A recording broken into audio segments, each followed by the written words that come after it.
हर हर महादेव. मी astrologer Mansi Shinde. मे महिना तुमच्या राशीसाठी कसा असणार आहे याबद्दल सांगते. मेष राशीसाठी आर्थिक स्थिती चांगली राहणार आहे. नवीन संधी चालून येतील, परंतु आरोग्याची काळजी घ्यायची आहे. उष्णतेचे विकार, डोकेदुखीचा त्रास तुम्हाला या महिन्यात होऊ शकतो. वृषभ राशीच्या व्यक्तींना प्रवासाचे योग बनतील, धनलाभ होईल, प्रगतीचा काळ चालू होईल आणि थांबलेली कामे मार्गी लागतील. तुम्ही जर मिथुन राशीचे असाल तर या महिन्यात अत्यंत शुभ घटना तुमच्या बरोबर घडणार आहेत. घरामध्ये मंगल कार्य होईल, प्रवासाचे योग देखील बनतील, धार्मिक स्थळी जाण्याचे योग येत आहेत आणि आतापर्यंत तुमची जी काही थांबलेली कामं होती ती मार्गी लागतील. इन्व्हेस्टमेंटसाठी देखील हा महिना अत्यंत शुभ आहे. कर्क राशीच्या व्यक्तींसाठी करिअरमध्ये यश मिळणार आहे. जोडीदाराबरोबर संबंध सुधारतील, पण या महिन्यामध्ये तुम्ही सतत विचार कराल, त्यामुळे ताणतणाव टाळा. सिंह राशीच्या व्यक्तींसाठी आत्मविश्वासात वाढ होणार आहे. करिअरच्या संधी चालून येतील. या महिन्यामध्ये बोलण्यावरती नियंत्रण ठेवायचं आहे, कारण कुणाबरोबर तरी तुमचे वाद होण्याचे योग आहेत. कन्या राशीच्या व्यक्तींसाठी मे महिना हा अत्यंत शुभ असणार आहे. या महिन्यामध्ये आर्थिक गुंतवणुकीसाठी अत्यंत शुभ असा कालावधी आहे.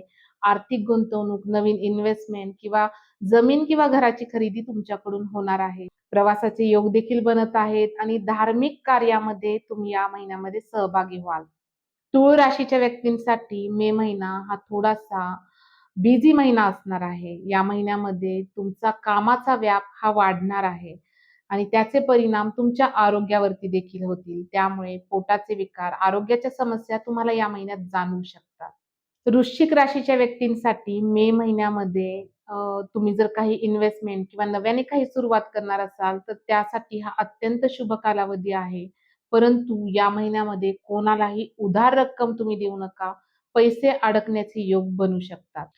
धनु राशीच्या व्यक्तींसाठी मे महिन्यामध्ये खर्च तुमचा या महिन्यात वाढणार आहे. प्रवास देखील होणार आहे आणि खूप दिवसांपासून तुमची काही कामं थांबली असतील तर ती कामं मार्गी लागतील. या महिन्यामध्ये शत्रूवर विजय मिळवण्याचा कालावधी आहे. मकर राशीच्या व्यक्तींसाठी मे महिना हा अत्यंत शुभ आहे. तुम्ही विद्यार्थी असाल तर अभ्यासात मन लागेल, करिअरमध्ये तुम्हाला यश मिळेल. तुमचे जर आतापर्यंत काही रुपये अडकले होते तर ती अडकलेली रक्कम परत मिळण्याचे योग या महिन्यामध्ये बनत आहेत. कुंभ राशीच्या व्यक्तींसाठी हा महिना मंगल कार्याचा महिना असणार आहे. घरामध्ये मंगल कार्य घडेल, धार्मिक स्थळी तुमची जाण्याचे योग येत आहेत. आईची या महिन्यामध्ये आरोग्याची काळजी घ्यायची आहे आणि आर्थिक दृष्ट्या देखील हा महिना शुभ असणार आहे. मीन राशीच्या व्यक्तींचा या महिन्यामध्ये आत्मविश्वास वाढणार आहे. तुम्हाला खूप दिवसापासून काही गोष्टी करायच्या होत्या, तर त्या गोष्टी करण्याची तयारी, त्या गोष्टी सुरू करण्याचा हा कालावधी आहे. महिन्यामध्ये भावनांवरती नियंत्रण ठेवायचं आहे. कोणत्याही गोष्टीचा जास्त विचार करू नका. काम करण्याकडे लक्ष द्या आणि कर्माचं फळ हे तुम्हाला योग्य वेळेत परत मिळणार आहे.